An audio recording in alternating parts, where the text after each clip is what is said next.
দুপুরের দিকে সকলকে অবাক করে বেশ কয়েক রাউন্ড গুলি চলল। একটা বুলেট কমলার চোখের ভেতর ঢুকে মাথার খুলি এফোর ওপর করে বেরিয়ে গেল। রক্তাক্ত দেহে কমলা লুটিয়ে পড়লেন।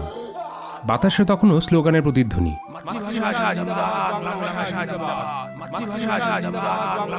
চারিদিকে আহত মানুষের আর্তনাদ।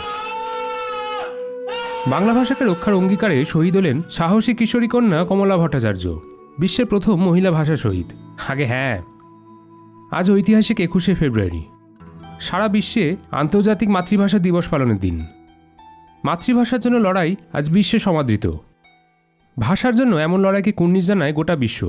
আর এই ভাষার ভিত্তিতে এক আস্ত দেশে জন্ম আজও তাই মাতৃভাষার বাঁচিয়ে রাখার প্রেরণা। ভাষা শাসনের বিরুদ্ধে আজও প্রতিবাদের দৃষ্টান্ত 21শে ফেব্রুয়ারি।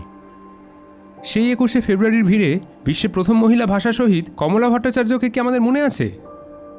অনেকেই হয়তো এই ভিডিওর মাধ্যমে তার কথা প্রথম শুনলেন, তাই তো? বাংলা ভাষার মূল স্রোতের কাণ্ডারির কাছে মাতৃভাষা শহীদ কমলার আত্মত্যাগ বোধহয় কোনোদিন যথোচিত সম্মান পায়নি। অনেক বাঙালির কাছে আজও বোধহয় সত্যি একটা অচেনা একটা নারীর নাম হলো কমলা ভট্টাচার্য। জান দেব, জবান দেব না, এই সংকল্পে কমলা বাংলা ভাষার স্বাধীনতা রক্ষা করার আন্দোলনে ছোট বোনকে সঙ্গে নিয়ে সামিল হয়েছিলেন।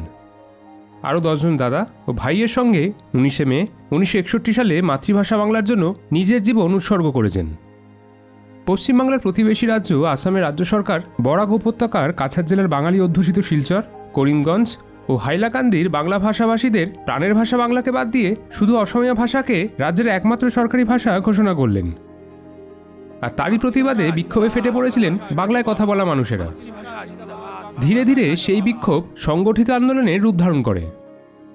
1961 সালের 5ই ফেব্রুয়ারি শিলচরে গঠিত হল কাছাড় গণ সংগ্রাম পরিষদ। তারপর 1961 19শে মে পূর্ব ঘোষিত আন্দোলনের কর্মসূচি মেনে কাছাড় জেলায় চলছে সর্বাত্মক হরতাল। শিলচর রেল স্টেশনে শান্তিপূর্ণ সত্যাগ্রহ আন্দোলনে হাজার হাজার ছাত্র, যুবক, জনতা সবাই জমায়েত হয়েছেন। ধ্বনিতে এলাকা মুখরিত। কিশোরী কন্যা কমলা ছোট বোন মঙ্গলাকে নিয়ে সত্যাগ্রহে সামিল হয়েছিলেন। কিন্তু কে জানত সেদিন এই বাংলা ভাষার জন্য বাঙালিরা শহীদ হবেন? কমলার কোনোদিন বাড়ি ফিরতে পারেনি। পুলিশ আধা সেনার বেধড়ক লাঠিচার্জের পরে সকলকে অবাক করে রাইফেল থেকে নিরস্ত্র সত্যগ্রহীদের ওপর নির্বিচারে বেশ কয়েক রাউন্ড গুলি চলল। অনেকটা যেন হলিউড সিনেমা দ্য প্যাট্রিয়টের চিত্রনাট্য মঞ্চস্থ হচ্ছে।